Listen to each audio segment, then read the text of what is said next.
I have one question. Yes. The scene with when Judy met Rick, I saw it at the D23 Expo, Yes. and it was longer. Yeah. Do you change it or? Yes. Okay. We did.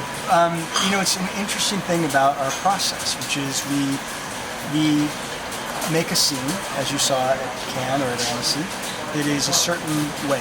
And then as the movie starts to build, that scene needs to change to help the story.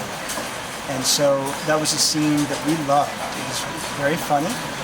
But that scene, in that case, Nick, as an audience member, you start to realize that Nick the Fox is not telling the truth. But Judy doesn't see that. She still thinks he's telling the truth about his little boy. And what you realize is we're making Judy seem not smart, because the audience is now ahead of our main character, Judy. And so we had to go back into that scene and change it so that the audience doesn't know that Nick isn't telling the truth. It's important that the audience be in our protagonist, in Judy Hopps' eyes, in the same place. So we as the audience are where she is, thinking, here's a nice guy and his little boy. And this elephant is being mean to them. And so this Hopps, the bunny, comes in and she helps out. And we all feel good about that. And then we realize, wait a minute, the fox isn't what we thought. It's sort of turning it on its head. The fox actually is pulling a con and taking that jumbo pop he got for free and making money off of that. So that's why the scene ultimately ended up changing. We wanted the audience to be at the same place that our main character is, Judy Hopps. So we had to change that scene.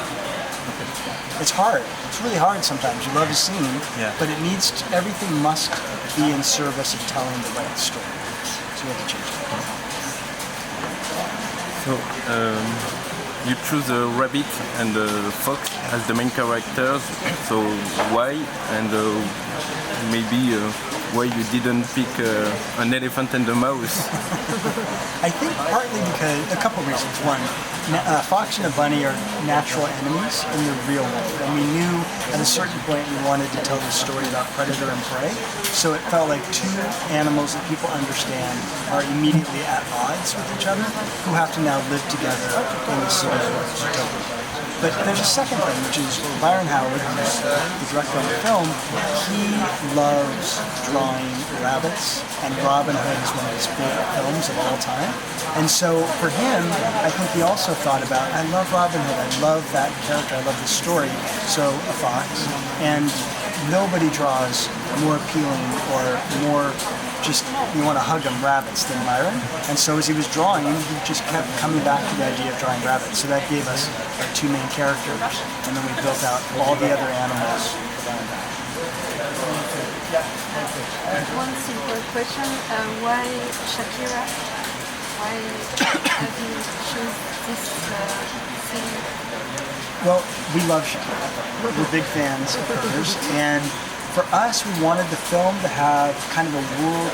It felt like Zootopia is this whole world, and we wanted the person who was going to participate from a music standpoint to come from the world of music, somebody who around the world is known because that music works around the world.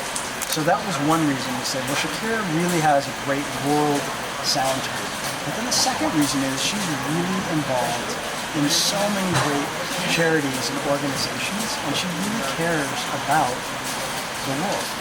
And we didn't want to have a pop star character that felt like she was all about how does she look or how does she walk. We didn't want that. We wanted this character to really have depth. And because Shakira is such a wonderful, emotional, heartfelt person, she felt like the voice of Gazelle should be someone like Shakira, because she not only wrote that song and sings that song, Try Everything, but she's actually the voice of Gazelle. She speaks in the movie. Her character comes to life in the movie. And we wanted it to be from somebody who really had that same kind of, who was that person in the real world. And so when we met with her and we pitched the movie, and I said, she fell in love with the story, and we fell in love with her, it was true, because everything she said just felt like you are the character of Gazelle. I ask you two questions this morning. Another one. And do you have a relation with Walt Disney Imagineering during the production of this movie now or after? What happens is John Lasseter, who's our boss, he's amazing because he says we're not, even though we're part of this very large company, and there are many parts of the company that might have points of view as to what they would like to be, have the movie be. John's like, we tell our story first, and then we let the company build from there. So in the beginning, it's all about us just building our story. But then usually about a year and a half before the movie comes out, we start showing the movie to Walt Disney Imagineering. And we get them to start thinking about what could this potentially be in the theme park? Could it be a ride? Could it be a world? Could it be a backdrop to a restaurant? Could it be a place where there's other animals in the park? They're always thinking about those ideas, and they're thinking about it amongst the parks everywhere, whether it's Florida or Los Angeles or Shanghai or Paris or exactly all those parks. They look at it from that standpoint. So they are currently thinking about how do we take Zootopia and the characters and think about how they may make sense in the theme park. But we never do anything until, it takes a long time to build those things. So they start early on in development, but it may take years before something actually comes to the park where you can physically go see it. Because when I see the scenes this morning, I want to visit the Zootopia for real. That's great. Well, you should call them up, and you should say, "I want to come." I'm kidding. They're great. They're great people, and they have such great minds who think about those kinds of ways. How can we translate it into the theme park? Okay, no problem. We'll do it right here in Paris. Moi, oui, je lui demandais si la lapine était féministe, parce qu'elle est douée par la reproduction, mais elle est seule. She's asking if Judy is a feminist because she's a rabbit, she's alone, and No gender. No gender. Well, I think when we started the film, we loved the idea of a character that was trying to push against what everyone thinks they're supposed to be, and that she doesn't let that deter her. And from the opening of the film until she joins the police force, everybody is saying, this is not going to happen. There's never been a bunny cop, ever, including her parents. And there were lots of conversations about, is that an okay thing to have her parents telling her, this is not going to happen? And we realized that parents do that because they're trying to protect their child from being hurt. That they want the best for their kids, but they don't want, they as a parent know a little bit more about how difficult that struggle is going to be, and they want to protect their child from having to do that.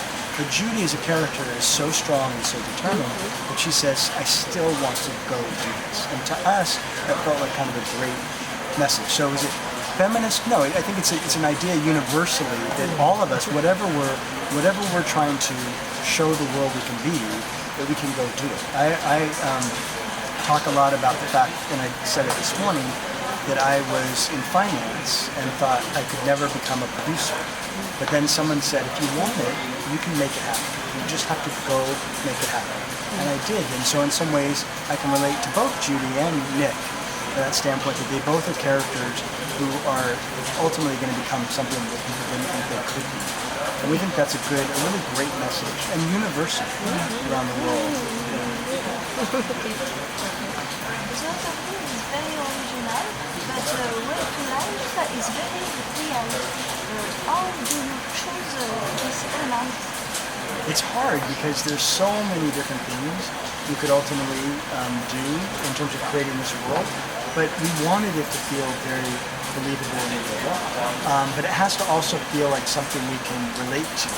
So when we were designing the buildings for Zootopia, there was a point where the buildings became we wanted them to feel like an animal created them. And there's some buildings that look like horns. They're very organic in their shapes. The windows don't line up because there's animals of different sizes, so you've got to have small windows and big windows. And you look carefully at the buildings, they're all very different. But we also had to put in a few buildings that we know, that we as humans understand, where the world feels like it's science fiction. And we didn't want it to feel like a world we couldn't relate to. We needed it to feel like a world we know. So it's this great mixture of things we know and things we don't know. And the same thing is true with the animals. They're talking on phones, which we've never seen animals do, but then Judy twitches her nose and you realize she's still a rabbit. So it's those little things that we always tried to think about in terms of how do we balance having the world feel very animal and fantastic and real like we've never seen before, but also something we can relate to. Does that answer your question? No? Est-ce que ça répond à ta question?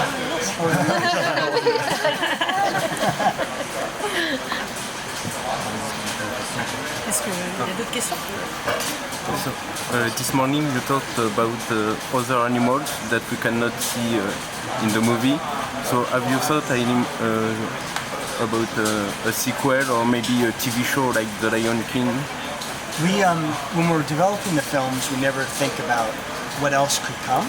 But we always have ideas that we think, well, we'll just take that idea because it doesn't fit in this film, and we'll put it over here on a shelf. And maybe one day, whether it's a little short we might create, or whether it's a TV show, or whether it's another movie, we can take that idea and use it again. But we don't think deeply about that. We really are. John Lasseter always says the best business policy is creating a great movie, and then the rest will come if it's supposed to come. But sometimes that one story is all that needs to be told about those characters and those worlds, and that's what I really appreciate about John. Is we're not in the business just to keep creating the same thing over and over again. It's all about it must be a great idea. And if it is, then we'll go back into that world. So there's lots of fun left to be had, but it will only happen if we can find the right story to tell to go explore those other places. Moi j'ai une question, mais je vais besoin de vous. Ouais. Je voudrais savoir son avis en tant que producteur, comment il voit l'avenir du cinéma d'animation ou du dessin animé au cinéma, alors qu'il y a d'autres plateformes comme Netflix qui commencent à produire leur propre dessin animé et qui ne vont pas finalement passer par l'écran de cinéma. Donc je voudrais savoir son avis. Ça marche. She would like to know how you plan the future in cinema production and mostly animation production, given that today we have platforms such as Netflix and so on who are developing their own animated films and shows and so on. So how do you see it? Well, I think I always look at it as it's great if there's a lot of people doing animation because it means more people are watching animation. So I don't look at it as competition. I look at it as ways for the rest of the world to realize how great the animation medium is. And so to me, that's exciting. And they also will push boundaries that will influence things we might do. Or we may see things that get us inspired, and vice versa. They'll learn from things that we're doing. And so it's kind of that sharing of stuff. That said, obviously the hardest thing is saying how do we make sure that people want to go to the cinema to see something versus watching it on their phone or on the computer. And I think for me, it's about creating a world that you need to see on the big screen and having an experience that's better with an audience than just watching it by yourself. And that's one of the things I love about the movie Zootopia is I feel like it's this big world, and when she takes that train ride in, you want to see that on a big screen. You want to have great speakers. And when you watch the sloth scene, you want to see it with an audience and experience it with them and laugh with them as they're watching the scene. So to me, that's our job as filmmakers, is to make the experience be so great that you want to go see it in the cinema and not necessarily watch it on other platforms. But I'm excited by all the, every week another animated film comes out somewhere around the world that is reminding people that animation is a really amazing art form.